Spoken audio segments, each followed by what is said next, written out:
Capítulo 5, Karma Yoga, ação em consciência de Krishna. Verso 1.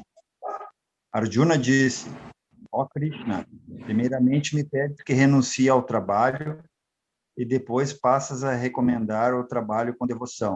Agora, por favor, dize-me definitivamente qual dos dois é mais benéfico. Verso 2.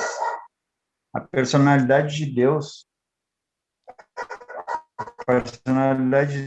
respondeu: a renúncia ao trabalho e o trabalho em devoção são bons para obter a libertação. No entanto, entre os dois, o trabalho em serviço devocional é melhor do que a renúncia ao trabalho. Verso 3. Aquele que não odeia e nem deseja os frutos de suas atividades é conhecido por estar sempre renunciado. Tal pessoa, livre de todas as dualidades, supera facilmente o cativeiro material e é inteiramente liberta, ó Arjuna de braços poderosos. Verso 4. Só os ignorantes dizem que o serviço devocional, Karma Yoga, é diferente do estudo analítico do mundo material, Sankhya. Aqueles que são, de fato, eruditos, afirmam que quem segue com afinco um destes caminhos consegue os resultados de ambos. Verso 5. Aquele que sabe que a posição alcançada por meio do estudo analítico também pode ser conseguida através do serviço devocional e que, portanto, vê o estudo analítico e o serviço devocional como estando no mesmo nível, vê as coisas como elas são. Verso 6. Ninguém pode ser feliz só por renunciar a todas as atividades sem se ocupar no serviço devocional ao Senhor. Mas quem é introspectivo, engajado em serviço devocional, pode alcançar o Supremo sem demora. Verso 7. Aquele que trabalha com devoção, que é uma alma pura e que controla a mente e os sentidos, é querido por todos, e todos lhes são queridos. Embora sempre trabalhe, essa pessoa nunca se enreda. Verso 8 e 9. Embora ocupado em dever, ouvir, tocar, cheirar, comer, locomover-se, dormir e respirar, quem tem consciência divina sempre sabe dentro de si que, na verdade, não faz absolutamente nada, porque enquanto fala, evacua, recebe ou abre e fecha os olhos, ele sempre sabe que só os sentidos materiais estão ocupados com seus objetos, ao passo que ele é distinto de tudo.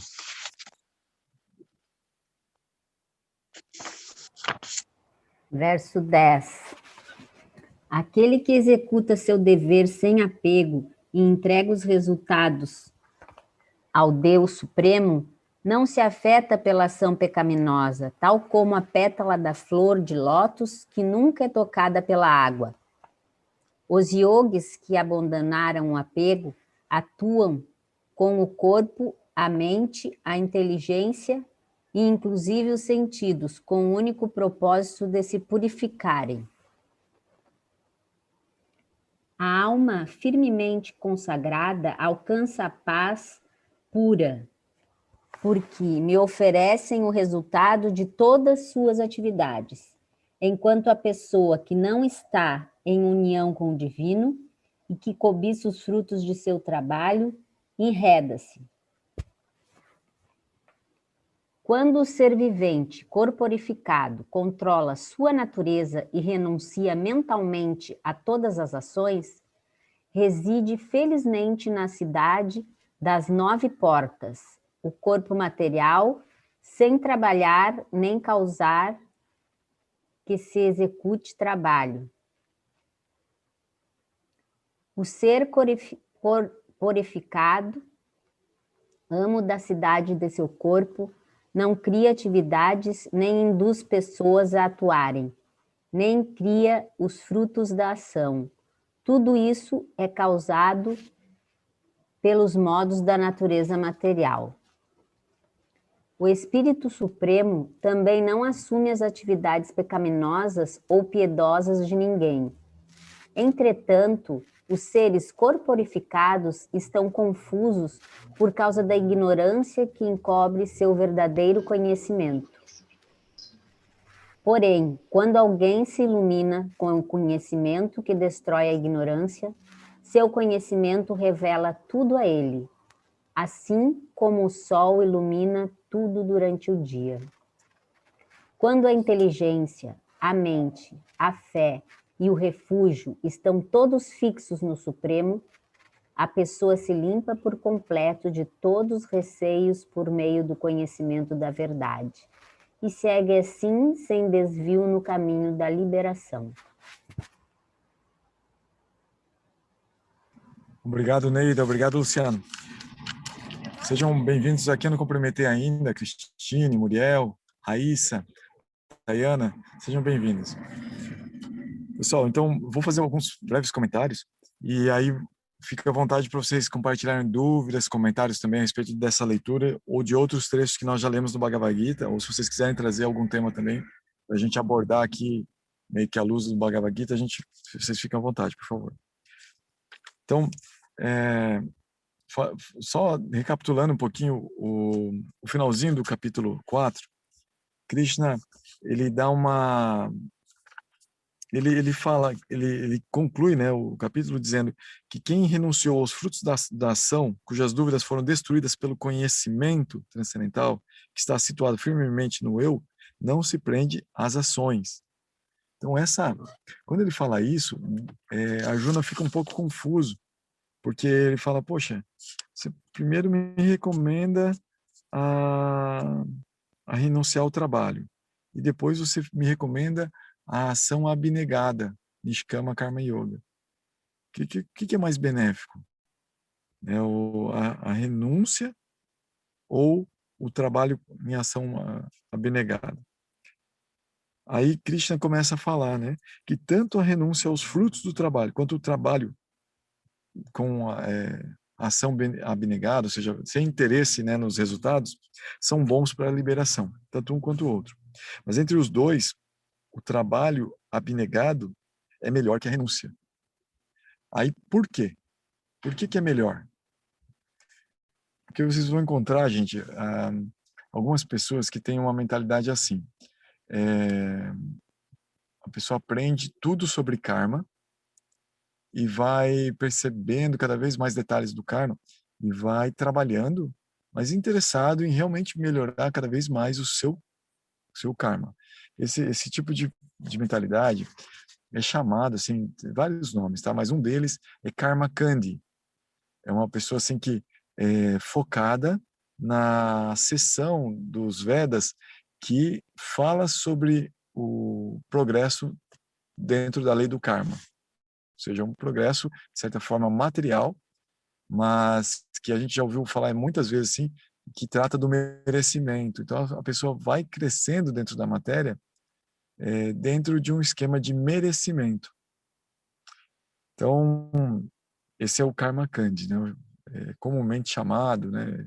Uma forma de tratar esse tipo de mentalidade. Existe o Karma Yogi, que seria aquela pessoa que ela faz o que está prescrito nos Vedas também, mas sem apego aos resultados. Então, essa pessoa, ela está, por mais que ela esteja agindo e quanto mais ela haja, tudo concorre para a sua própria liberação. Por quê? Porque o trabalho da ação abnegada ele culmina em conhecimento transcendental. Não só o conhecimento teórico, um conhecimento intelectual, mas um conhecimento prático, uma experiência prática. E essa experiência prática, ela, ela é o verdadeiro tesouro de conhecimento.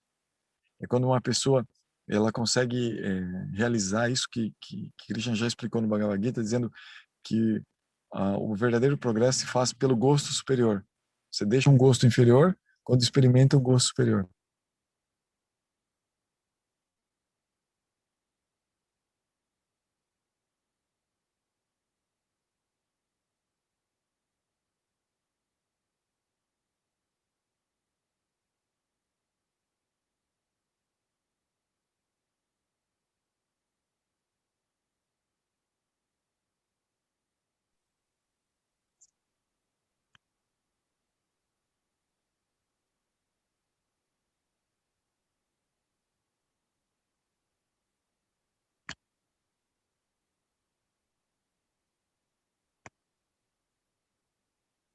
O senhor ficou sem áudio, Prabhu?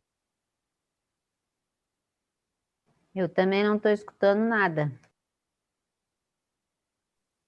Eu também não, estava procurando aqui.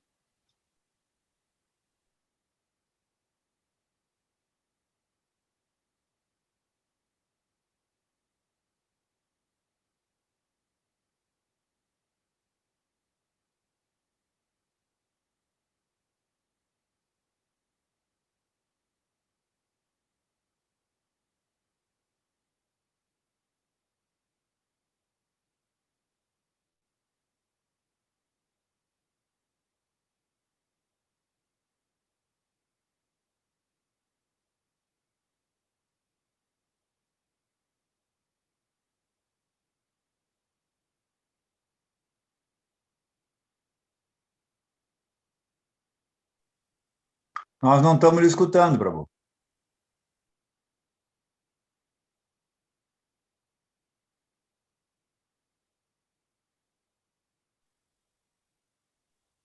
Não estou escutando também.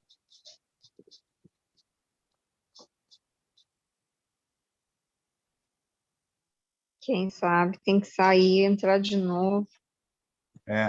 Eu vou fazer isso. Não ouço, está sem áudio aqui para mim também. E Eu vou agora? entrar de novo na sala. Eu também vou sair e vou entrar de novo.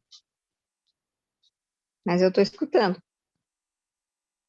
Eu acho que talvez ele tenha que sair e entrar o Prabhu, acho, não sei. Eu acho que quem não está escutando tem que sair e entrar de novo.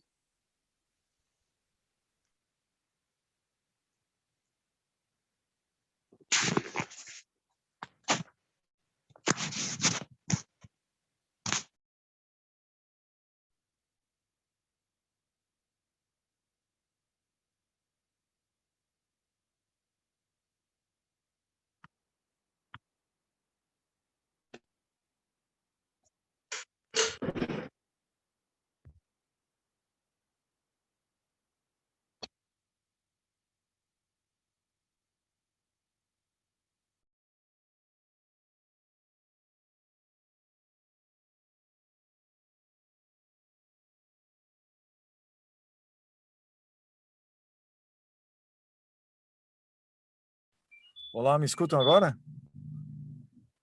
Agora sim, Prabhu. Agora sim. Sim. Bom, desculpa, viu, gente? Eu estou aqui na rua, eu não estou com uma internet muito estável aqui. Estou no 4G. Bom, então, até onde vocês me escutaram? Falou. Deixa eu ver se eu tô. Ah, tá. Falou que o trabalho da ação abnegada combina com conhecimento transcendental. Não sei, não teve mais nada. Acho que isso. Então, eu estava comentando que é como uma anteninha que você começa a sintonizar. Você, quando começa a trabalhar sem apego ao resultado, a gente para de prestar atenção no que o mundo pode nos oferecer em termos de reação. Ou se a gente espera algum resultado, quando ele chega, a gente não se afeta, nem se for bom, nem se for ruim. A ideia é ir se desapegando cada vez mais. E vai automaticamente ampliando a percepção da transcendência. É como se nós não conseguimos parar de prestar atenção em algo. Então, o que fica para a gente prestar atenção? Justamente esse movimento interno, os pensamentos, a mente, como é que está, o que eu estou desejando, o que eu estou pensando, o que eu estou querendo, né? O que eu estou sentindo. Então, e quanto mais a gente vai ampliando essa atenção, esses sentidos internos, transcendentais, eles começam a ampliar e começam a exercitar, eles começam a tirar aquela atrofia que estavam. E aí começam a despertar para a transcendência. Então, aí Krishna, ele ainda fala assim, ó, que só as pessoas ignorantes falam que Karma Yoga e Jnana Yoga ou Sankhya Yoga são diferentes. Porque eles são como se fosse um caminho só de iluminação. A pessoa está no caminho de iluminação, é a mesma coisa.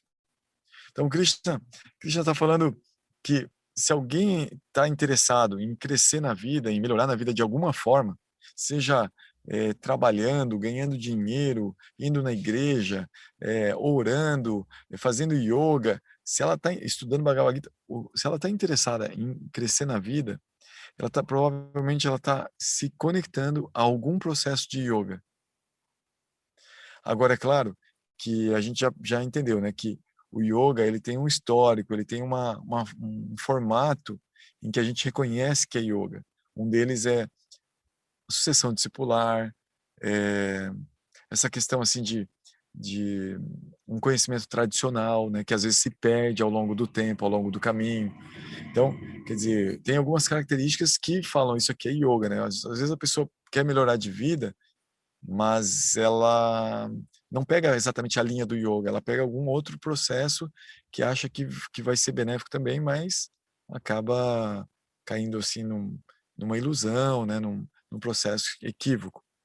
Mas todo processo que leva à iluminação fidedigno é yoga, não importa se é um formato X, um formato Y, é como se fosse a mesma coisa. As pessoas que têm visão do que realmente significa yoga, elas não fazem distinção entre o formato da prática, e sim a essência, que é justamente a pessoa está buscando essa evolução interna. E aí Krishna diz que a pessoa alcança o resultado de ambos, né? Quer dizer, cada tipo de yoga ele leva a uma etapa do caminho da iluminação. Não é que todas levam ao mesmo lugar de iluminação, mas essa etapa ela ela ela vai ser distinta dependendo da prática que a pessoa faz. É mais ou menos como quando você vai na academia. Tem alguns exercícios que vão fortalecer o braço. Não dá para dizer que esses mesmos exercícios vão fortalecer os músculos da perna. Não. Mas dá para dizer que a saúde, de uma forma geral, vai se beneficiar tanto com os exercícios nos braços quanto os exercícios nas pernas. Tá? Então, é uma analogia meio tosca, mas é mais ou menos assim. Não dá para dizer que todo tipo de yoga é igual e vai levar ao mesmo lugar. Em termos amplos e gerais, há progresso. Então, isso é comum. Agora, que vão levar em diferentes etapas, diferentes concepções internas, diferentes evoluções, isso também é muito importante de perceber, tá, gente? Até eu estava lendo um artigo hoje pela manhã, bem cedinho, em que esse artigo ele falava assim que existem algumas tendências filosóficas em analisar todos os processos de evolução espiritual, religiosidade, nivelar por baixo. E aí as pessoas tentam encontrar o que há de comum, geralmente comum entre todas, e isso geralmente leva a um nivelamento por baixo, porque alguns processos de religiosidade, eles não levam a pessoa a avançar muito. Os ideais que eles apregoam, onde eles querem levar a pessoa, esse processo religioso, não é tão elevado. Existem alguns que são mais elevados que outros. Então, a formulazinha mágica para você avaliar qualquer processo e até mesmo avaliar as pessoas é você entender qual é o ideal, qual é a meta do processo. Então, se aquela meta daquele processo está bem clara, você percebe que é aquilo, e que as pessoas que estão lá estão realmente buscando aquela meta, ou seja, você encontra, nem que seja um ou dois, ou alguns gatos pingados, que sinceramente estão buscando aquela meta, então, opa, esse processo me levará até aquele ponto. Vai me fazer evoluir, ou seja, é yoga, vai melhorar minha saúde em termos gerais, e vai me levar até esse ponto que é a meta desse processo de yoga. Mas se você pesquisar e analisar as religiões, os tipos de yoga, você vai notar que as metas são diferentes. Aí alguém pode perguntar, ei, mas não é para se desapegar do resultado? Por que então eu vou ficar analisando a meta? Não é para você se apegar à meta, é para analisar, porque é como se fosse um lugar onde possivelmente você vai chegar. Como você não está apegado, você está trabalhando desapego ao resultado, você não está preocupado exatamente quando vai chegar, como vai chegar. Você não está moldando o resultado ao tamanho do seu intelecto, ao tamanho da sua compreensão. Você está deixando vir o resultado. Pode ser muito além do que você esperava. Pode não ser também. Então, sem apego. Mas o importante é traçar essa meta, porque se é uma meta maravilhosa, a ideia é que esse algo maravilhoso uma hora vai chegar. E se é algo maravilhoso duradouro, melhor ainda. Então, guiar-se pelas metas não é nenhum problema. Apegar-se às metas é problemático, porque daí a gente molda essa meta segundo a nossa compreensão. O apego, ele, de certa forma, significa uma expectativa. E essa expectativa, ela é segundo o nosso padrão de experiências. Então, a ideia é se guiar pela meta, mas sempre estar livre do apego, justamente para se deixar surpreender. E quando se trata de yoga, as surpresas sempre são boas, porque envolve uma evolução interna, uma evolução, justamente um agrandamento dessa consciência que percebe o mundo. Então, o mundo vai se tornar cada vez maior e diferente para quem está praticando yoga. Então, é bem importante essa noção, né, de que yoga é sempre a mesma coisa. É importante ver como se fosse um caminho só, mas dependendo da meta que está do yoga que está praticando, né, das pessoas que estão ali também, se elas têm os ideais de chegar nessa meta, sinceramente, você vai atingir metas diferentes. Tá. Aí aqui no verso 6, Krishna fala, a menos que a pessoa se dedique a esse trabalho sem apego aos resultados, a simples renúncia das atividades não pode fazer a pessoa feliz. Então isso é bem importante. Muita gente às vezes pensa que, assim, para se livrar dos problemas, você tem que parar de fazer as coisas que dão problema. E olha só o contexto do Arjuna, gente. Isso é muito importante para a gente lembrar. Quando a gente tiver essa vontadezinha, lembra do contexto de Arjuna. Arjuna, ele está querendo se livrar de uma guerra. Não é um momento feliz. Ele não está assim. Ele está querendo se livrar daquela matança. E ele vai ser um dos protagonistas da matança que vai acontecer. Então, ele quer se livrar disso. E ele está recebendo conselhos de Krishna para agir sem se apegar aos resultados. Então, não é se livrar da ação em si. O Arjuna queria se livrar da ação. E, constantemente, Krishna frisa, não é se livrar da ação, Arjuna, é se livrar do resultado. Se livra do apego ao resultado. Não é? E depois ele vai falar, e não é que você vai se livrar do resultado, o resultado vai vir. Seja bom ou mal, ele vai vir. A questão, se você está livre do apego, você vai olhar aquilo como se não tivesse a ver com você. Você está de passagem. Aquele resultado está de passagem pela sua vida. Não tem a ver com você. Agora, quando há apego, a gente se identifica. O nosso ego se molda em relação àquilo que a gente é apegado. Então, o resultado vai ser vai contribuir para montar o nosso ego. O interesse é desmontar esse ego baseado em eventos materiais. Esse é o objetivo do yoga, desmontar esse ego. Então, Krishna fala que é melhor agir sem apego aos resultados do que a renúncia. Só que a renúncia é algo bem interessante. Esse capítulo 5 ele vai falar da renúncia. Porque esse é algo assim que vai acontecer naturalmente para quem está trabalhando nessa consciência do trabalho desapegado. O trabalho desapegado, ele vai fazendo com que a pessoa vá não se interessando ou diminuindo as expectativas com relação ao resultado de suas ações. E, eventualmente, a pessoa começa a se dar conta do porquê ela está envolvida naquelas ações e que o envolvimento que ela buscou, que trouxe ela até aquele ponto onde ela está se envolvendo, não é algo assim tão interessante. Então, que no momento oportuno seria bacana largar tudo isso, ficar livre de todos esses enredamentos, de todas essas obrigações, de todos esses dharmas que tem que cumprir.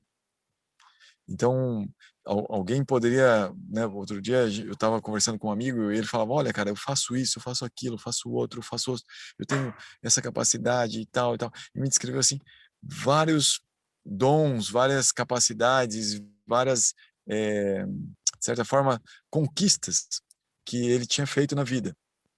E depois, assim, eu fiquei pensando, nossa, que canseira, né? Ter tantas coisas, tantos dons, a pessoa tem que administrar tudo isso como um servo de tudo isso. Porque no momento que a pessoa se sente proprietária disso, como se fosse merecedora disso, ela se enreda, aquilo molda um ego que a faz entrar nesse ciclo de ações e reações. Ela fica responsável por aquilo que ela está fazendo e acaba trazendo a reação que vai prendendo a pessoa. Então, às vezes ela faz coisas certas que melhoram o karma, às vezes ela faz coisas erradas que pioram o karma. E a lei do karma é tão sutil que não dá para ficar fazendo uma continha matemática toda hora para saber o que é certo, o que é errado, o que estou fazendo de bom para melhorar, o que estou fazendo de ruim. É difícil. Então, eu ficava analisando assim, né, quanta responsabilidade. E eu fico vendo a minha própria vida, né, por mim, assim. Eu olho ao meu redor e eu vejo que eu tenho um monte de coisa, eu tenho um monte de responsabilidades. Tenho pessoas que trabalham comigo, eu tenho família, tenho bastante filhos, eu tenho uma profissão, eu tenho uma mente, uma inteligência, um ego, um corpo, tanta coisa para cuidar, tanta coisa que merece atenção e precisa da atenção. Não posso deixar assim a míngua, né, sem cuidar daquelas plantinhas, regar elas, fazer o que eu posso para colaborar. Que se eu faço, se eu negligencio, se eu me apego ao não cumprimento do meu dharma, dos meus deveres, isso traz uma reação também, uma reação de pagar o preço pela indolência, a frustração que se traz por viver uma vida e não aproveitar o que a vida trouxe. Então faz com que a pessoa fique apegada àquilo que não viveu, não aprendeu, não fez nada, né? E para passar aquilo de novo, aquilo fica gravado na nossa mente. Então é um karma que fica para trás. Então a gente, Krishna está aconselhando, faz o trabalho sem apego ao resultado, dá o seu melhor, cumpra todos os seus dharmas, cuida de tudo que você tá podendo, cuida, sem apegar aos resultados. Aí o que acontece? Com o tempo, você vai ver que essas coisas elas vão te largando. Tem um mestre chamado Srila Prabhupada que ele comparava assim, que é como você desligar o ventilador do karma. Quando você começa a agir dessa forma, você desliga o ventilador do karma. Então, o karma, o ventilador continua girando ainda. Faz um ventinho.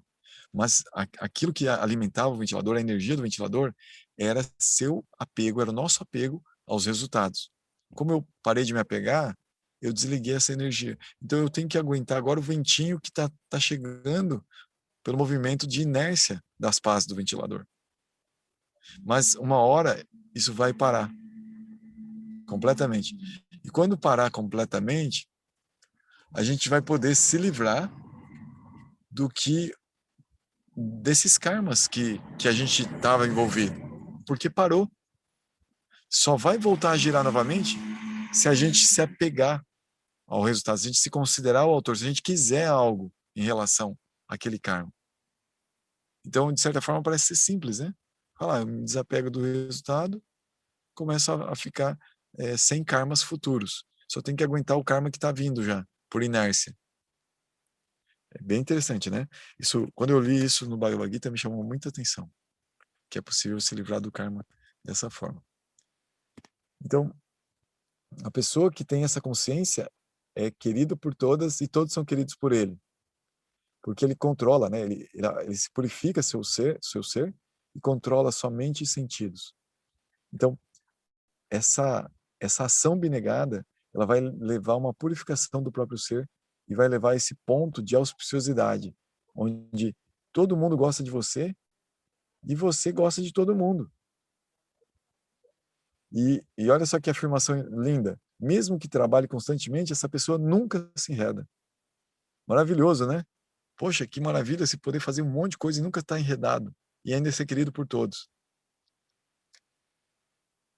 E aí Krishna reforça, né? Essa pessoa que tem essa consciência no Brahman, que já se purificou sua consciência, mesmo que ela se ocupe em ver, ouvir, tocar, cheirar, comer, mover-se, dormir, respirar, evacuar, tudo que ela faz, ela dá, recebe, ela sabe que são só os sentidos materiais que estão ocupados com seus objetos. Mas ela, a consciência, está à parte. Imagina, gente, como é que é isso? Essa sensação. Você observa que o corpo está fazendo tudo isso, o seu personagem, a sua persona está fazendo um monte de coisas, mas a sua consciência que está observando fazer tudo isso, sabe que está à parte. Não é isso. Não é a personalidade. Não é a voz. Não é os pensamentos da mente. É esse observador que está ali, vendo tudo isso que está acontecendo. E aí, e daí Krishna começa a falar assim, ó, os yogis que abandonaram o apego atuam com o corpo, a mente, a inteligência, inclusive os sentidos, com o único propósito de se purificarem. Então, quando começa esse processo, vai chegar um momento em que a pessoa para de agir, simplesmente porque ela vai diminuindo as necessidades dela, ela vive no mundo pela pura manutenção mínima que necessita. Alguém vai falar assim, tá, Goura, mas poxa, eu estou praticando yoga, olha só, mas eu tenho uma família numerosa, eu tenho bastante bens materiais, mas eu realmente eu sou desapegado, sou uma pessoa simples de mente, de coração. Como é que é isso, então? Então, possivelmente, você está num círculo social que você precisa se vestir com uma roupinha melhor. Você está numa família que está acostumada a comer comidas com um padrão melhor. Então, essas coisas, elas vêm naturalmente, elas chegam naturalmente. Você não precisa se livrar disso. Talvez, se fosse mais simples, você também não ligaria. Mas, como está vindo dessa forma, você mantém como se fosse um dever, um dharma. Então, muitas pessoas, por exemplo, a história que eu conheço do George Harrison, né? O George Harrison, ele chegou para Srila Prabhupada e pediu para Srila Prabhupada, Srila Prabhupada, eu quero ser um devoto, eu quero largar tudo, né? E viver entre os devotos, viver essa vida, assim. Eu acho que essa coisa, assim, do mundo artístico, não quero mais isso para mim, eu quero buscar transcendência. Aí Srila Prabhupada falou assim, pô, Jorge, você faz o seguinte, fica onde você está. Fica onde você está. Sirva Krishna, aí onde você está. Você está fazendo um papel excelente para Krishna, onde você está. Fique aí. Não precisa sair daí. Então ele pedia para George Harrison não se apegar aos resultados, mas cumprir seu dever como um popstar. Então o George Harrison tinha que fazer, né, os deveres de um popstar, dar autógrafo, fazer shows, né, e fazer toda aquela panca de super popstar, e tinha que fazer um dever. Então, e é muito bonito, né, aquela canção que ele compôs, aquele My Sweet Lord, né, e tem um momento da canção que ele diz assim, eu realmente quero te ver, meu senhor, mas agora eu percebo que isso vai demorar tanto tempo. Então, assim, porque não é largando tudo e aí a gente, larguei tudo aqui, agora eu posso ver Deus. Não é assim. A gente vai agindo de uma forma em que Deus vai se apresentando aos pouquinhos. A gente gradualmente vai entendendo quem é Deus. E aí vai gostando cada vez mais dele e vai cada vez mais se relacionando e podendo fazer deixar algumas coisas de lado, porque o relacionamento com ele está muito legal. E isso vai acontecendo naturalmente. As coisas meio que vão largando da gente. A gente vai sentindo assim que não tem mais tanto compromisso que cumprir. E se diz até que as pessoas realmente afortunadas, Deus tira os compromissos delas, para elas poderem ficar mais focadas em Deus.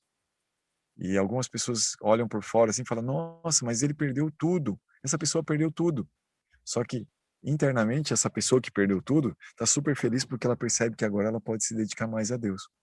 Então, ele só faz isso com pessoas especiais que conseguem ter essa consciência. De outra forma, ele dá tudo que a gente pede, tudo que a gente quer alcançar, materialmente ou espiritualmente. Ele dá tudo. Então, a gente vive num mundo de muita prosperidade, onde a gente pode conseguir tudo que a gente quiser.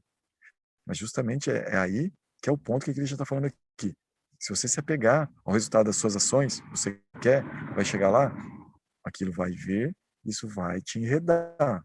Então, vai trabalhando com os teus deveres atuais, sem apego aos resultados, e vai vendo a vida, vai analisando. Tenta não desejar os resultados das suas ações. Só foca, só tenta entender o que é a vida, o que é a transcendência, o que está por trás. E aí você vai perceber que muitas das vezes os desejos eles vão enredando as pessoas, vão trazendo mais compromissos, que as pessoas ficam sobrecarregadas. Você podia estar livre. E aí, o que você quer realmente? Então, esse momento da renúncia ele vai chegar. Então, o Krishna está começando a falar desse momento da renúncia.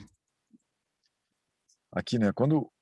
Veja o verso 13. Ó, quando o ser vivo corporificado controla sua natureza e renuncia mentalmente a todas as ações, reside felizmente na cidade das 9 portas, sem trabalhar nem causar que se execute trabalho. Aqui é uma percepção de um estado de renúncia interno, mas que pode significar uma renúncia externa também. Pode. Existe, por exemplo, um tipo de yoga, o Ashtanga Yoga, que leva a uma purificação da existência em que a pessoa vive com o mínimo. Tem yogis que vivem com o mínimo de ar, o mínimo de comida, nem comem, e às vezes nem respiram, e podem viver embaixo d'água, por exemplo. Eles controlam a respiração de tal forma que necessitam o mínimo de oxigênio. Então eles vivem embaixo d'água, muito tempo. Isso é possível. Né? Então ali é bem óbvio que eles não causam e nem executam trabalho, bem óbvio.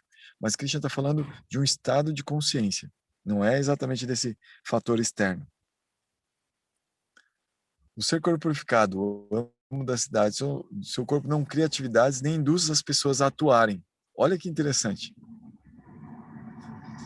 E nem cria os frutos da ação. Tudo isso é causado pelos modos da natureza material. Então, gente, todos nós somos amos dessa cidade que é o nosso corpo.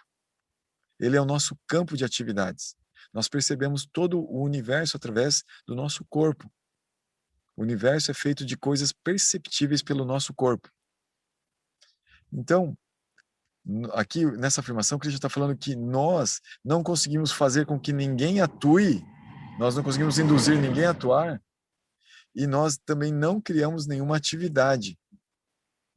É tudo feito pela natureza. Olha que louco isso. Porque às vezes a gente acha que a gente pode influenciar alguém em alguma coisa. E aí ele também diz, e o Espírito Supremo, o Brahman, não assume as atividades pecaminosas e nem piedosas de ninguém. Ou seja, as pessoas às vezes acham que Deus é responsável pelo que está acontecendo. Não, não. Não, tudo o que está acontecendo é responsabilidade da natureza material. Mas o que acontece? A gente, na observação, a gente participa desses movimentos de ação e reação da natureza material. Participa e vai ganhando posições na natureza material que são posições de aprisionamento, onde a gente tem que ficar ali percebendo os movimentos da natureza segundo o que nós mesmos desejamos no passado. E aí Krishna diz assim, ó, porém quando alguém se ilumina com conhecimento que destrói a ignorância, seu conhecimento revela tudo, assim como o sol ilumina tudo durante o dia. Ou seja, o conhecimento é a meta dessas práticas de yoga, inclusive da prática do yoga, que é o karma yoga, onde é a ação desapegada do resultado. Quando a inteligência, a mente, a fé e o refúgio estão todos fixos no Supremo, a pessoa se limpa por completo de todos os receios por meio do conhecimento da verdade e segue assim sem desvio no caminho da liberação. Essa é uma etapa conhecida como nishta, firmeza. É uma etapa que exige uma realização tal em que a pessoa não se desvia mais. Então, é uma etapa avançada de yoga. Então, eu queria parar por aqui e deixar falar com vocês, né? Se vocês gostariam de falar alguma coisa, compartilhar comentários, dúvidas que vocês tiverem, fique à vontade, por favor.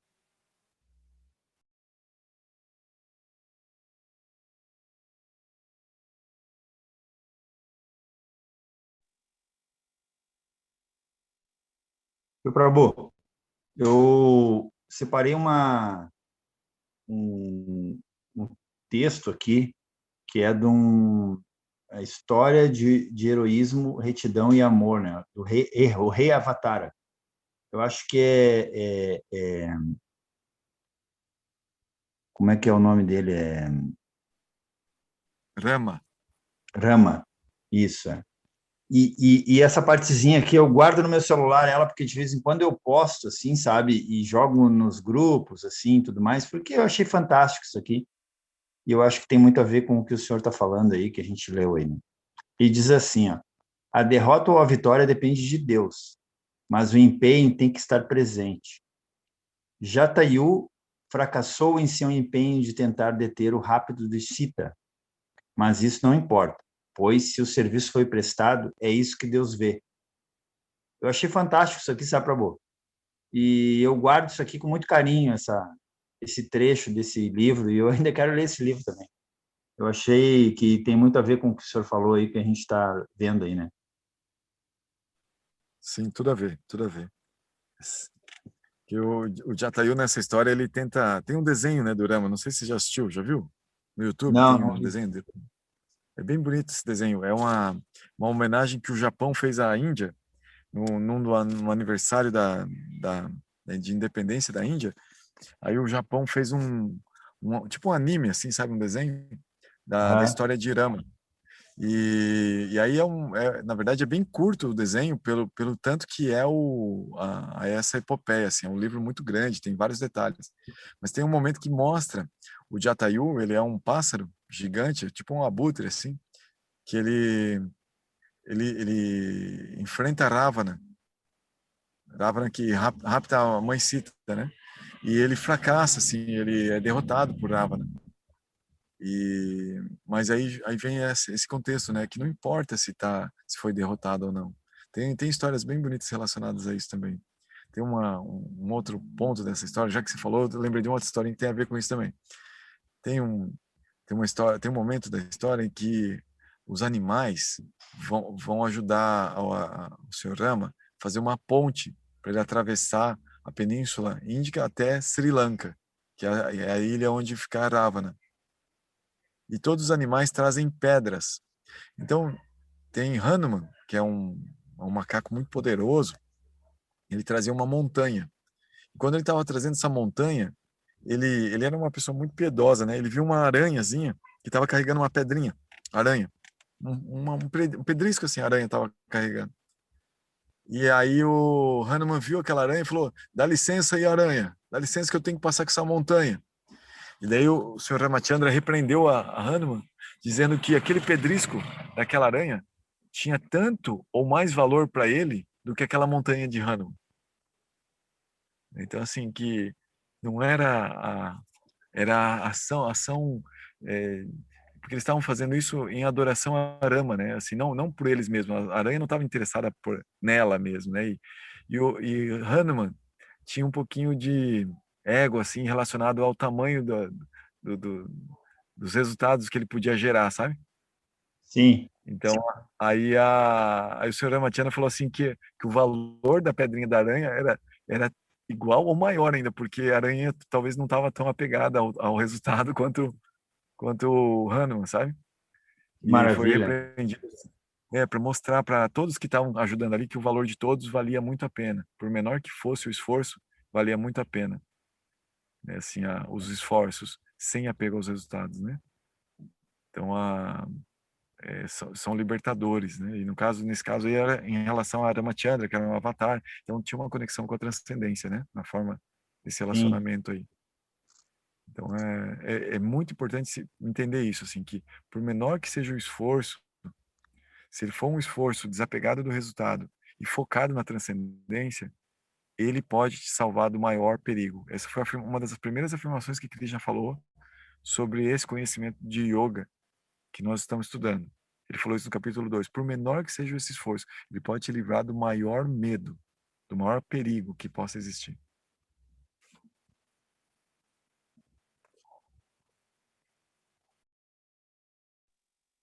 Maravilha, Prabhu. Gratidão. Obrigado, Luciano. Obrigado por compartilhar o texto aí. Manda lá depois no grupo pra gente, por favor.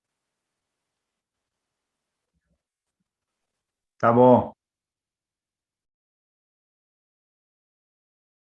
E como é o nome do filme, Gora?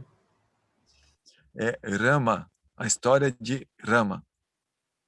A história do príncipe Rama, uma coisa assim.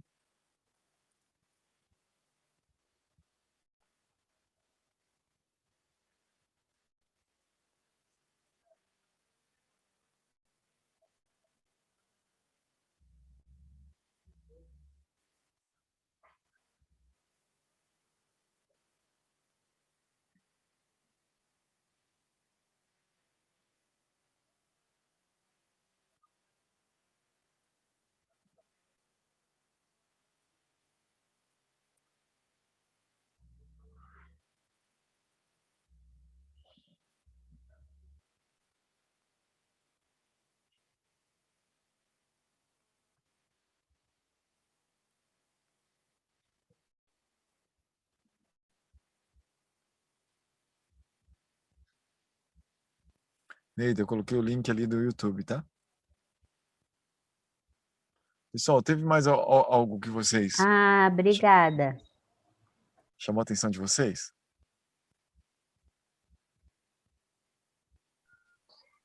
Teve uma coisa que você falou que me chamou a atenção, só que eu fico, porque, tipo assim, muito do que você fala eu fico tentando, eu acho que é um exercício, né, trazer para minha vida, né. Aí você falou da formação, como é que fala, gente? Do dever, né, que a gente tem para as coisas que a gente adquire. Por exemplo, igual eu formei tudo, né? Aí eu acho que eu foquei muito nos resultados, aí me frustrei muito quando eu vi que, tipo, nossa, deu tudo errado, eu só terminei o curso porque, tipo, eu já estava lá e eu me senti na obrigação de terminar. Só que eu acho que eu levei tanta essa frustração, assim, para a vida, sabe? Que eu acho que meio que eu fiquei filosofando, eu falei assim, nossa, minha balança então de karma deve estar muito pesada, porque eu acho que aquilo me sobrecarregou tanto que meio que me paralisou, sabe, para algumas coisas da vida. Por isso que eu fico às vezes muito perdida. Eu ainda tô na descoberta do Dharma. E é uma coisa que me pega muito, sabe? Eu pensar nesse Dharma, nessa coisa que eu tenho que, né, tipo assim, no caso, eu teria que cumprir esse meu servir com o aprendizado que eu tive, sabe, na academia e tudo, só que ao mesmo tempo, sabe, quando você não consegue, aí você fala, meu Deus, tá tudo errado, então, tipo, aí eu fico tentando transportar esse conhecimento que você trouxe pra gente, aí eu falo, nossa, se eu não consigo servir, então, tipo, meu karma tá super sobrecarregado, então isso me chamou a atenção, não sei se é assim que a gente aplica, né, igual você falou, não tem uma conta, né, que... Ô, Raíssa, deixa eu te Oi. perguntar umas coisas. Ó, Raíssa, se você está tentando fazer o teu melhor com relação ao conhecimento que você teve na faculdade e não Uhum, dá certo. E aí, uhum, se você não se apega, assim, se dá certo ou errado, não se apega. Você só está fazendo o seu melhor. Então, daí, uhum, fazendo o seu melhor, você tenta ser feliz. Porque você está se conhecendo, tentando ver qual é o seu melhor. Quem é o melhor? Você lá dentro, né? Aí você tenta ser uhum, feliz, assim, poxa, cada dia eu quero ser uma pessoa melhor, e você vai se esforçando. Aí, se não dá certo, não dá certo, não dá certo. E daqui a pouco, a vida traz outras oportunidades em que você percebe que ela vai te pedindo compromissos em outros uhum, aspectos, já que aquele uhum, ali meio que já não vai dando certo, e outros naturalmente vão dando certo, né? Um uhum, lado não dá, o outro vai dando, né? uhum, E, e aí você meio que, como você está desapegada, você não fica insistindo naquele que está dando errado. Mas ao mesmo tempo, se dá errado, faz parte, você não tem outra coisa para fazer mesmo, então você continua fazendo, mesmo que dê errado. Só para uhum, tentando ser melhor, só tentando ser melhor. Às vezes é um período, né? É um período que uhum, faz parte, assim. E o fato de você não se frustrar justamente te dá essa dimensão da vida que não te sobrecarrega, que não te limita, não te faz pensar que você é uma fracassada. Isso não existe. Não existe ser fracassado. Existe um ser consciente que está ali vivendo uma vida e que por si só a vida é maravilhosa, por si só. Uhum. Não existe ser vitorioso, porque de certa forma poderia se analisar assim, a vida é uma vitória, todo dia a vida está aí, é uma vitória, joia, tudo bem, mas não existe contra o oposto, entende? Não Uhum. existe o oposto, a vida é. Então, se ligar nesse lance do que é, e essas coisas que são passageiras, ela só observar, só ver qual que é o lance, assim, uau, então, poxa, e aí vai descobrindo esses lances mesmo, depende do karma, entendeu? Pô, por Uhum. que eu vim para cá? Será que eu gosto mesmo desses lances? Será que eu tenho a ver com isso mesmo? Será que é isso que eu quero? E aí, ao analisando essas coisas, de repente, vai surgindo um desapego e a falta de oportunidade de colocar aquilo em prática vira uma vantagem, fala, legal, não queria mesmo? Entendi. Sabe assim? Você fala com a boca cheia, não queria mesmo, sabe? Com a Uhum. boca cheia. Aí que chega aquele ponto da renúncia à ação, mas não uma renúncia à ação, tipo, porque frustrado, ou porque não, porque justamente, pô, eu já me dei conta, eu tô fazendo, dando meu esforço, tô percebendo a vida, e já que não tá rolando, não era para rolar, tô desapegado, não tá rolando, pronto, acabou. Uhum. E se não Entendi. vai rolar para frente, tudo bem também.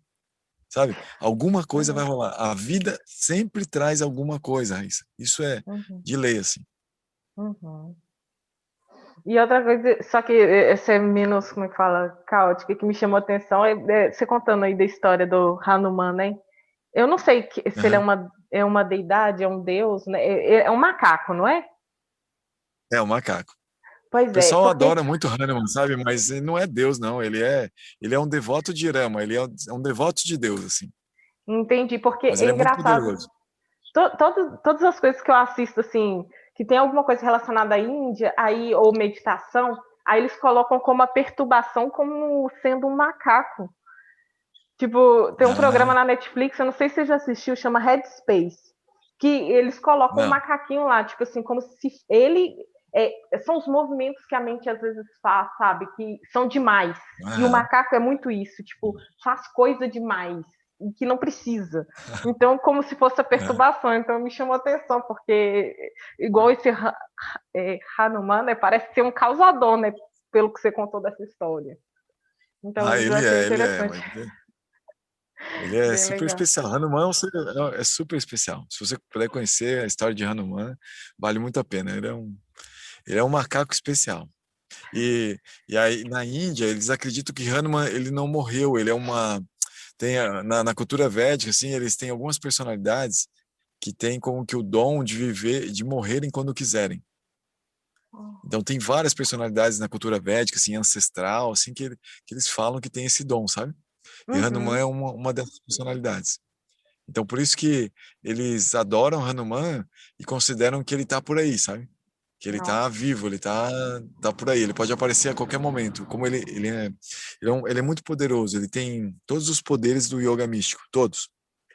Então ele pode se teleportar, ele pode ler a mente, ele é muito poderoso. Esse yoga místico que você falou, uma pessoa? Não, esse yoga místico é o Ashtanga Yoga. Ah, tá. Entendi. Obrigada, Goura. Valeu, Reis.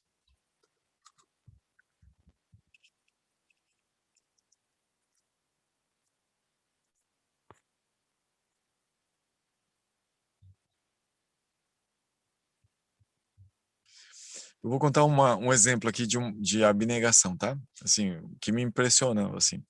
Vocês sabem, alguns de vocês sabem que a minha esposa, a Diti, ela é astróloga, né? E, e aí, assim, como astróloga, assim, a gente às vezes vê, assim, né? Ela me fala, assim, de alguns casos, tal, né? Não das pessoas que ela atende, assim, do que ela estuda, né? Ela pega alguns casos para estudar. Então, é, e ela pegou casos de pessoas que levaram vida monástica e que são pessoas assim que às vezes estava marcado um karma de viver uma extrema pobreza, bastante miséria, sabe? Bastante problema, assim, dificuldade com prosperidade material. E é incrível que essas pessoas, elas levaram uma vida monástica e elas foram tão felizes, com vida simples, sabe, assim, pensamentos super elevados, e elas foram tão felizes. Então, aí você vê assim, sabe, que a pessoa juntou a fome com a vontade de comer, sabe? Ela não estava nem aí para prosperidade material, justamente quando tudo era para dar errado em termos de prosperidade material, em termos de karma, assim, sabe? Os planetas, as estrelas diziam que ia dar tudo errado.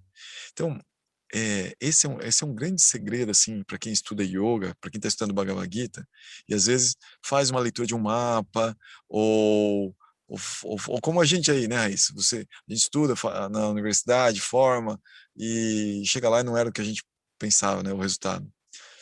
Ou a gente se desapegar, assim, sabe? Desapegar e pensar que a vida, ela tem mais para oferecer do que a gente esperava, a nossa expectativa. É mais. A gente tem que estar atento a esse mais e aceitar as condições que estão vindo, que as condições que estão vindo, elas são ideais para mostrar esse mais que a vida tem para nos trazer. Todas as condições que nós temos na vida, todas, nosso cotidiano, o nosso ao redor, todas elas são ideais para nos dar um plus, para a gente dar uns saltos quânticos, todas as situações. Uma doença, bastante trabalho que a pessoa tem, às vezes uma preocupação, ou pouco trabalho que uma pessoa tem, ou às vezes às vezes tem uma pessoa que é muito bonita, né? Tem muitos fãs. Pô, tem que lidar com isso. Às vezes é uma pessoa não tem fãs, justamente no momento não tem fãs. Tem que lidar com isso, mas lidar com isso de forma positiva, aproveitar o momento. Tem que curtir os momentos da vida, seja de doença, seja qualquer coisa que apareça. Então, essa atitude de curtir a vida, ela vai ser incrementada na medida que a gente atua sem apego aos resultados.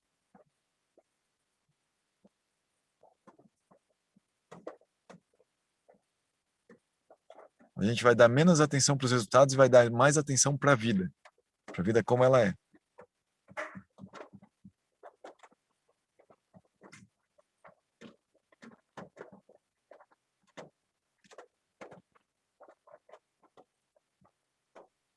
E sabe, Prabhu, o senhor falou ali no momento, né, que é uma coisa que eu já tinha, assim, percebido, sabe, e era uma coisa que me fazia muito bem, assim, e depois que eu vi o senhor falando, e outros mestres, assim, da sua tradição, aí o senhor falou uma coisa muito, muito legal, assim, que é o lance da surpresa, né, porque quando tu tá muito apegado, né, a conseguir algo ou uma meta, tu fica muito assim, tudo ficou muito previsível, né? E quando a pessoa ela meio que desapega assim, ela começa a viver mais, né? Claro, com os teus planejamentos e tudo mais, mas quando começa a viver mais, e aí tu sabe que tu tem algumas metas assim, né, na vida, né? E que tu tá caminhando para isso. E quando aquilo acontece, é como o senhor falou ali, é uma surpresa agradável, né? Uma coisa maravilhosa, né? Que legal, Luciano, que legal. Legal que você tem essa experiência. Eu tô rumando a isso, sabe, Luciano? Eu tô curtindo, assim, várias coisas na minha vida. Eu tô aprendendo a curtir. Eu tinha muita expectativa com relação à vida. E ao estudar aqui com vocês e fazer minhas práticas, né, de yoga e tal, eu tô cada vez me dando mais conta disso, sabe? E tá sendo muito prazeroso o me dar conta disso, sabe? Eu ainda não realizo ainda, mas começar a me dar conta que pode ser assim, já para mim tá sendo maravilhoso, sabe? Assim, tá me dando entusiasmo para acordar todo dia e encarar as deprês, encarar as coisas, sabe? Até mesmo a deprê, eu falo assim, nossa, cara, olha só, agora eu tô de deprê. Vamos curtir essa deprê. Sabe, assim como que tudo, assim, tá sendo guiado meio por esse parâmetro, assim, sabe? Então isso tem me dado muito alento. Por isso que esse é um dos motivos pelo qual eu continuo praticando.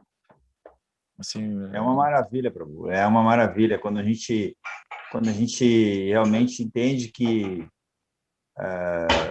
as coisas não estão no nosso controle e a gente está aqui de passagem, né? Então, o que a gente vai fazer? A gente vai morrer antes do tempo? Não, né? Vamos, né, enfrentar o que tiver que enfrentar, né? sim,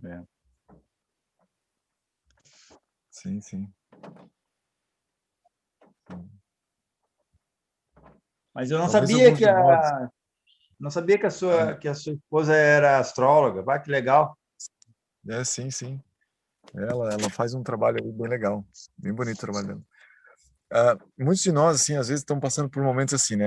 São temas delicados, assim, mas muitos de nós, às vezes, passamos momentos assim que a gente, pô, estamos aqui até escutando Bhagavad Gita, até parece motivador e tal, mas, pô, cara, se você tivesse na minha situação, você ia ver o que é bom, assim.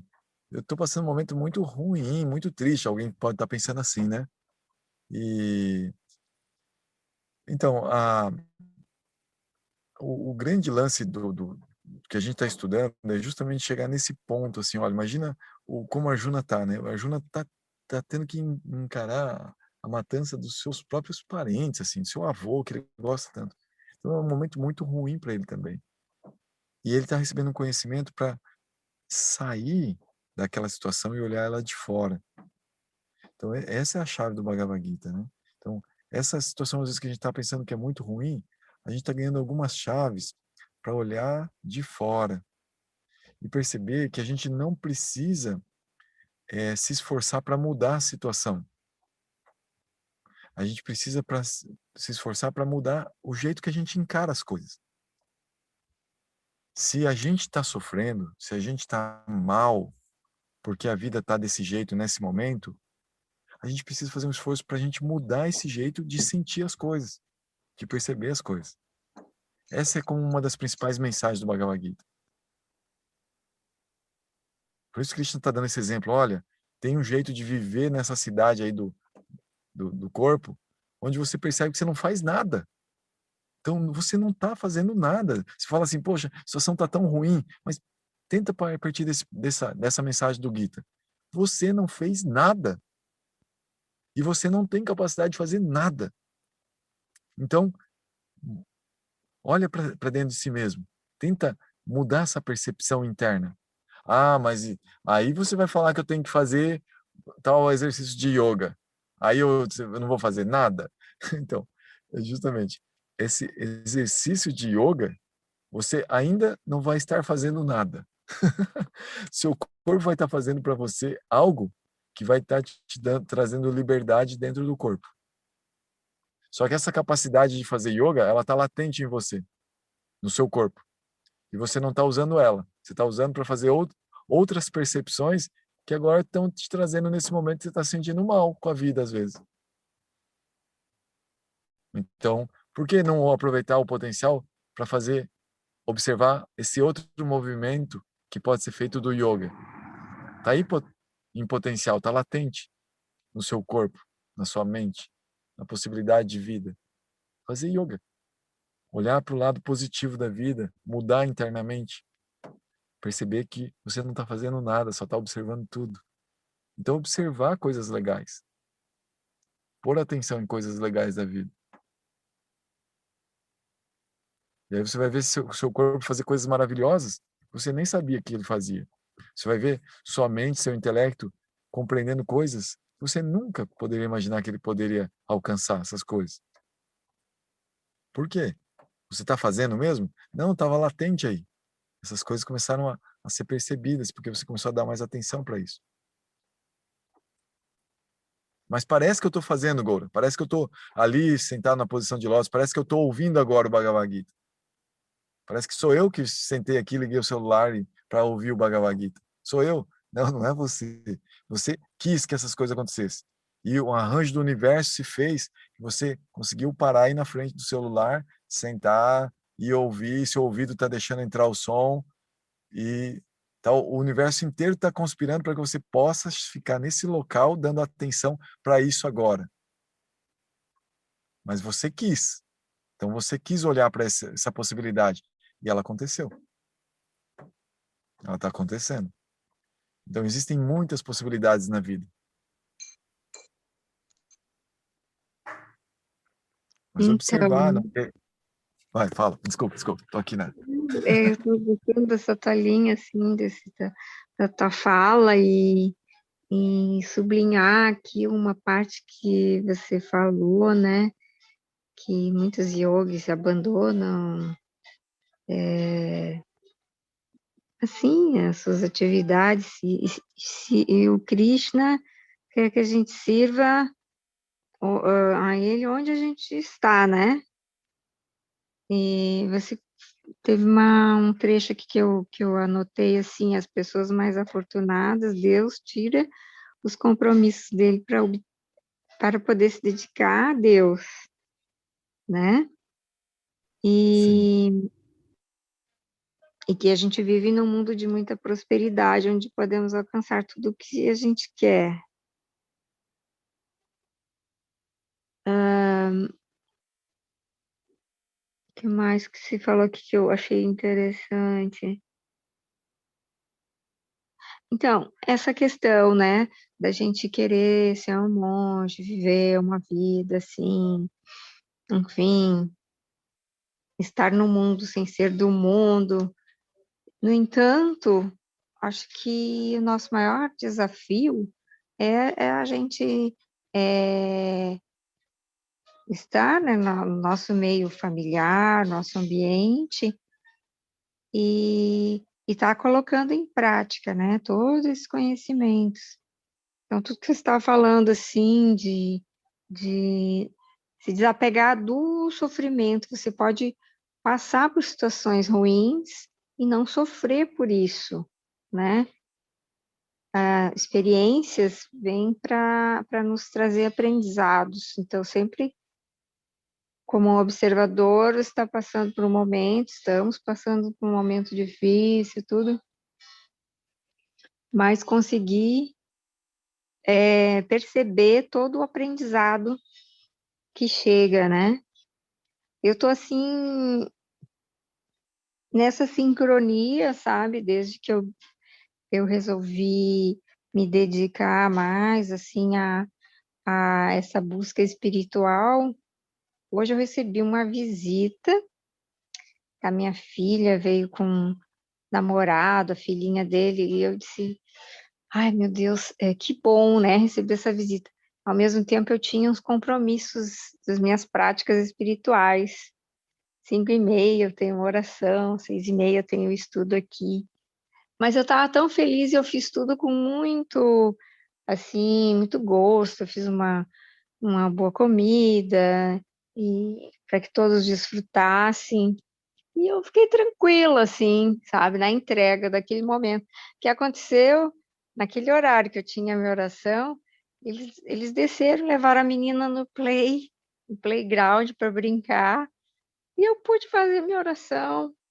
Então, eu estou nessa conexão, assim, que tudo acontece de forma sincronizada. Então, a gente vive mesmo nesse mundo de muita prosperidade, a gente pode alcançar tudo. E eu tô muito grata, assim, por isso. Aí eu fiquei pensando aqui, pá, agora 6h30 vai ter Bhagavad Gita. Daqui a pouco eles, bom, a gente já tá indo e tal. Eu disse, tá, obrigada pela visita. Saí bem na hora de começar o estudo, sabe? Que incrível.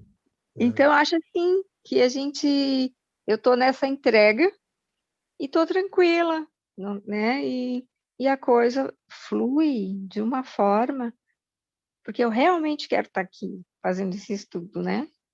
E me é permitido. Aí, no momento pontual, assim, foram embora.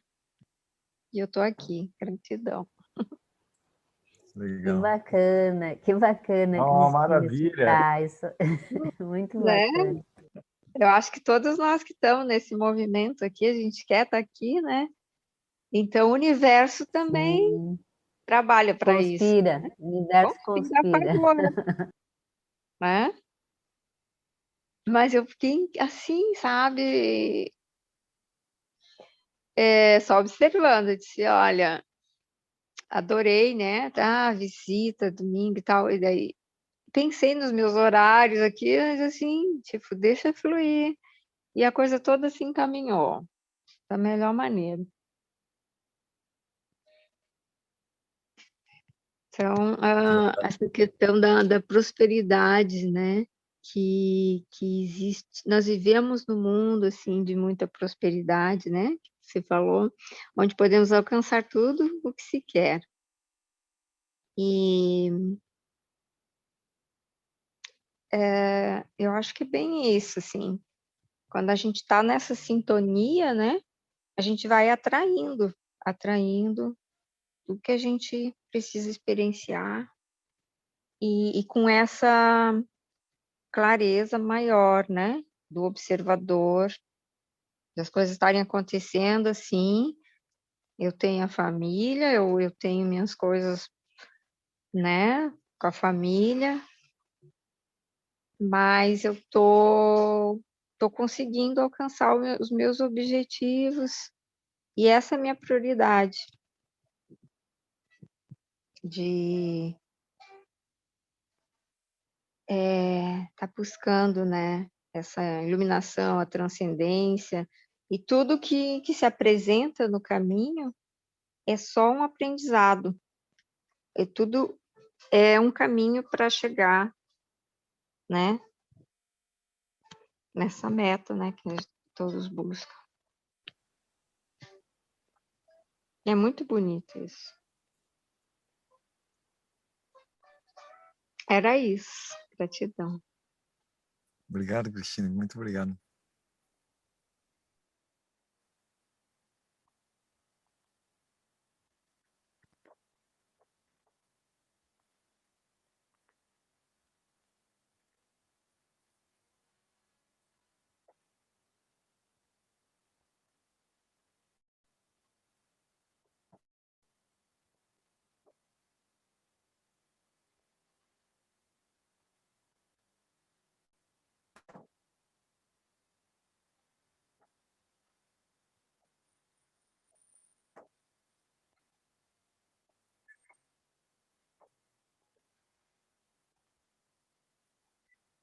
Só para fechar aqui, que é uma fala que você fez, que quando a mente, a fé, a inteligência estão focados em Deus, nada mais te desvia disso, né?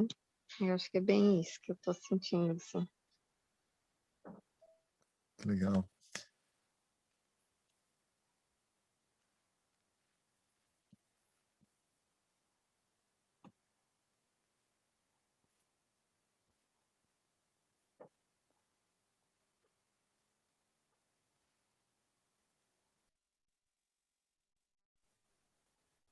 E a resposta do Prabhu está aumentando, hein, Prabhu? Você diz por quê, Luciano? Não, porque pelo depoimento da Cristine, né? Esse é um momento que a gente está sempre aguardando, né? Sim, é verdade. É verdade.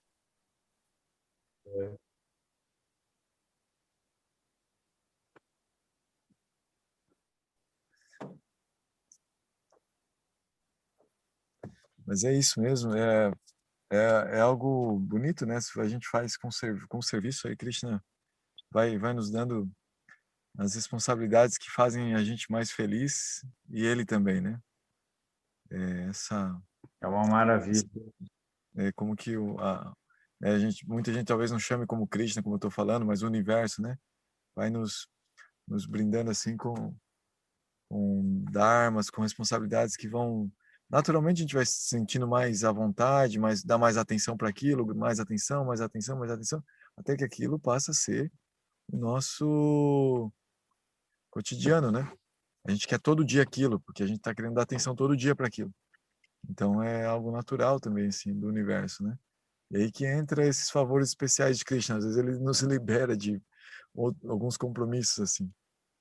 Sem a gente nem esperava, ele chega e tira certas coisas de nós, né?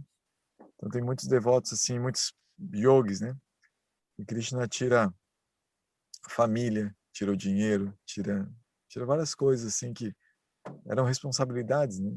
Às vezes as pessoas pensam que são bens, mas são responsabilidades. A gente tem que cuidar de tudo isso, a gente não pode se libertar disso, né? Quem tem dinheiro, quem tem família, quem tem namorado, namorada, quem tem estudo, quem tem, igual a Raíssa falou, né? Pô, eu fui para a universidade e tal, tem um compromisso com a sociedade, com com esse conhecimento, e é verdade, assim, a gente acaba tendo compromisso com aquilo que a gente tem. Então, às vezes, né, quando a gente não tem, a gente é liberado, é bom. Então, até essa coisa que a gente tem, que é inveja, né? A inveja de, poxa, eu queria ter aquilo que aquela pessoa tem e tal, né? Você, olhando por esse lado, ajuda muito a combater a inveja. Porque você fala, cara, mas eu tô livre de ter que cuidar dessas coisas, de ter que dar atenção para essas coisas. Ah, mas é tão ruim assim, será cuidar de muito dinheiro, de carro zero, de carro novo? Cara, se você soubesse o que é a responsabilidade, né, de ter carro zero e cuidar, e carro caro, ou o status que você precisa manter de vida para cuidar daquele carro, o tanto de dinheiro que você precisa ter para cuidar daquilo, cara, dá tanto trabalho. E às vezes você já está levando uma vida simples, vai querer, fica com inveja de quem tem carro zero. Fica de boa, vai de bicicleta mesmo, vai de, sabe, vai de trem, vai de ônibus. Tá tão bom assim. Andar de ônibus, você não precisa ficar preocupando com o trânsito, nada, senta ali, dorme às vezes, ou vai escutando uma aula, uma música, e tá tudo bem. E tá com inveja de quem tá andando de carro, né? Então, assim, às vezes as pessoas elas não percebem isso, né? O quanto as posses materiais, elas moldam o ego, moldam o limite das pessoas. Quanto mais a pessoa tem materialmente, mais limitada ela fica. Mais ela não tem liberdade para fazer as coisas, mas ela tem responsabilidade. Então aí ela não pode fazer o que ela quer. Ela tem que fazer. Até, gente, eu vou contar uma coisa particular para vocês. Eu morei uma vez com um pessoal, um albergue que recebia pessoas da rua. E aí eu conversava muito, assim, sabe, com algumas pessoas de lá, né? E tinha um senhor com quem eu repartia um quarto. E esse senhor, ele era muito sábio, assim, sabe? Ele gostava de ler muito, assim. Gostava de ler a Bíblia, ler várias coisas. E era um senhorzinho já, assim, né? E ele gostava também de morar na rua. Eu falei, não, mas por que o senhor gosta? Ele fala, por causa da liberdade. Aí, depois de estudar o Bhagavad Gita, eu comecei a entender, assim, sabe? Eles não têm nada, nada, nada, nada. Então, eles se sentem extremamente livres.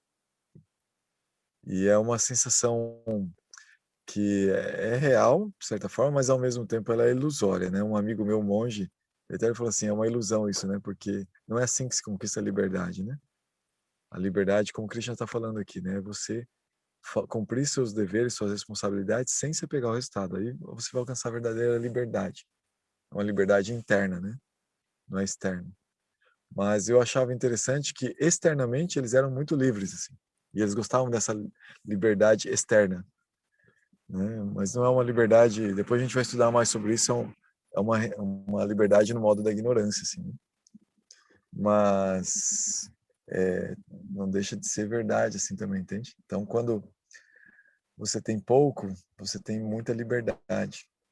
Isso eu vi naquele exemplo prático deles lá, sabe?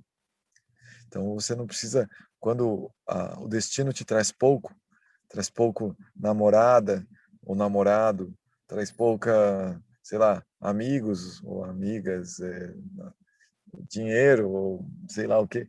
Quando traz pouco, você tem mais liberdade naquele aspecto. Então tem que aproveitar essa liberdade. Você pode dar atenção para outras coisas. Agora, você falando aí, olha o que me veio na cabeça. Eu pensei assim, por exemplo, a pessoa que ela tem muito dinheiro ou igual nessa coisa do servir e tal, a pessoa fala assim, não, cansei dessa vida. Se ela doar tudo, a partir do momento que ela conseguiu e ela não quer mais ter essa função, né, de servir todas as coisas que ela conseguiu, tudo que ela serviu, porque ela tem muita coisa para servir, e ela fala assim, não, não quero isso, igual o caso do George Harris, né? Que ele não pôde abandonar. Mas aí se a pessoa, tipo, ela dá tudo para uma instituição e, tipo, fala, não quero. Ainda assim, ela é obrigada a servir pelo que ela conseguiu, mesmo ela não tendo mais nada? Então, Raiz, você acredita que sim? É igual a Arjuna aí, ó. A Arjuna queria largar tudo. Aí, doar tudo, assim, ele queria deixar de ser um príncipe. Porque aquela situação ali dele ser príncipe, ele ser um guerreiro, estava colocando ela na situação difícil. Ele queria largar tudo. Então, o Cristo está avisando ele, olha, Juna, mas essa sua natureza, tão condicionada no sentido de ser guerreiro, ela não vai te abandonar assim do dia pro, né, da noite para o dia. Por mais que sua força de vontade seja forte, a natureza é muito forte, ela vai te arrastar a você agir como um guerreiro, agir como um príncipe. Então você vai ficar frustrado, porque esse momento agora que o pessoal está te pedindo que haja como príncipe, como guerreiro, e você não quer agir, você quer largar tudo, porque a situação é difícil, vai te cobrar. Então existem pessoas, Raíssa, que elas chegam num determinado ponto da vida em que elas realmente elas têm tudo assim, mas elas não se sentem nenhum apego ao que elas fazem em termos de resultado, e elas têm a liberdade de falar, eu quero largar. E parece que as coisas falam, ah, você quer largar? Tudo bem. Ninguém vai falar assim, ah, não, não larga não, e começa a chorar e tal, sabe assim? Todo mundo fala, tudo bem, pode largar. Então parece que o universo também está preparando para aquela pessoa assumir formalmente uma posição de renúncia. Mas esses casos, Raíssa, são muito raros. Eu tenho um mestre que eu gosto muito de ler, ele chama Siracida Maharaj. Ele diz assim que uma pessoa que consegue fazer isso, ela passou muitas vidas desejando fazer isso e trabalhando sua consciência para chegar no momento e fazer isso de forma sincera. A maioria das pessoas larga as coisas, mas fica um bichinho lá dentro que não ficou mal resolvido, e a pessoa volta a ter tudo aquilo. Entendi. E o acúmulo de frustração é maior porque ela não aprendeu na primeira vez. Então a tendência na segunda é querer se dar bem ainda e não aprender de novo. Então o que se recomenda é justamente ouvir esse conselho de Krishna aqui e não largar as coisas, mas aprender a utilizar essas coisas sem apego aos resultados. Entendi. Ai, que triste, né? É quase que aquele ditado, né? Se correr o bicho pega, se ficar o bicho come. Você tem que fazer, você tem que fazer. Sim, sim. Mas a perspectiva, ela é bonita. Porque, num aspecto, parece assim que a pessoa está sendo obrigada. Mas, por outro, ela vai fazer aquilo que já é fácil para ela, porque ela parece que ela não vai precisar modificar muito, externamente falando. O que tem que modificar é internamente. Entendi. Então, os esforços externos, eles são minimizados. E como ela tem que fazer esse movimento interno, toda uma perspectiva diferente de vida pode surgir. Então, é maravilhoso. A perspectiva assim, do prospecto de futuro é maravilhoso. Porque ela pode, por exemplo, sair de uma situação em que ela acha que ela está passando miséria, está sofrendo muito, ela pode se sentir bem e feliz com essa mudança interna. E não mudou nada externamente. Gratidão, Gondra. Obrigado, é isso.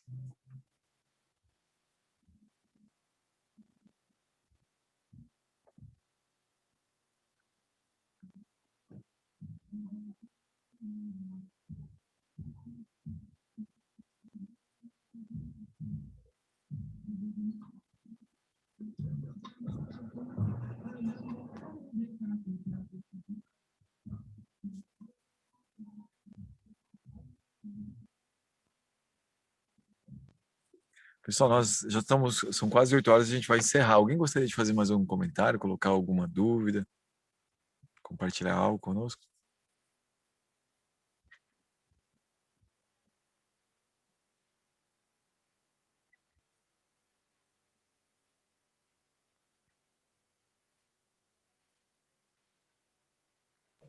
Boa semana, então.